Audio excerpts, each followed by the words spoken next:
మనము 8వ ఆజ్ఞ గురించి చెప్పుకుంటున్నాము, దొంగిలకూడదు అని. ఈ దొంగిలకూడదు అనేది ఇంకొంచెం వివరంగా చెప్పుకుందాము. పొరుగువారిది ఏది దొంగతనం చేయకూడదు అంటే మొట్టమొదటిగా మనం కలిగిన దానిలో తృప్తి పడాలి. ఇతరులను చూసి అత్యాశకు పోకూడదు. దురాశ అస్సలు ఉండకూడదు. సోమరితనం, బద్ధకం ఇవన్నీ కూడా మనల్ని ఇతరులపై ఆధారపడేలా చేస్తాయి. కాబట్టి కష్టపడి పనిచేసి మన యొక్క కష్టార్జితాన్ని సంతోషంగా అనుభవించడం నేర్చుకోవాలి. ఈ సోమరితనం, బద్ధకం అనేవి మనల్ని దొంగతనం వైపు పురికొల్పేలాగా చేస్తాయి. సోమరితనం గురించి జ్ఞాని అయిన సొలొమోను సోమరితనం గురించి సామెతలు 24లో చూసుకుంటే, విత్తులు వేయు కాలమున సోమరి దున్నడు, కోతకాలమున పంటను గూర్చి వాడు విచారించినప్పుడు వానికి ఏమీ దొరకదు. అందరూ పంట తీసుకున్నప్పుడు ఇతనికి ఏమీ ఉండదండి. ఎందుకు? అతని యొక్క సోమరితనం, బద్ధకం. అదే సామెతలు 24 అధ్యాయము 30 నుంచి మనం చూసుకుంటే సోమరివారి గురించి చాలా వివరంగా ఉంటుందండి.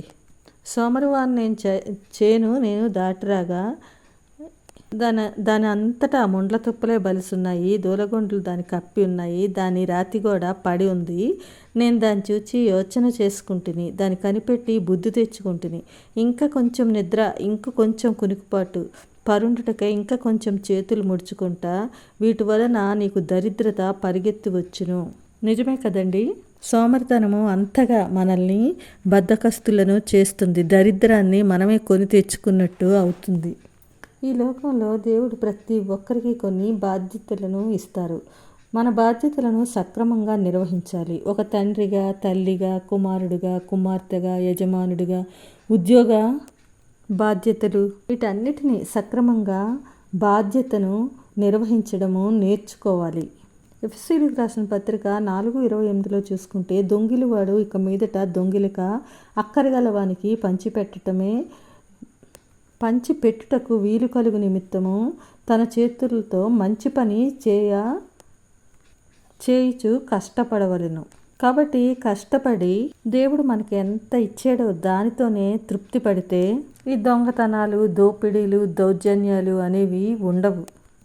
అలా మనం ఎంత కష్టపడితే అంత ఫలితాన్ని పొందుతూ ఉన్నప్పుడు మనకు సంతృప్తి. ఇతరులను ఆదరించే గుణము, కనికరము, దయ, ప్రేమ, ఈ గుణాలన్నీ కూడా మన ప్రవర్తనలో మనము చూపించగలుగుతాము.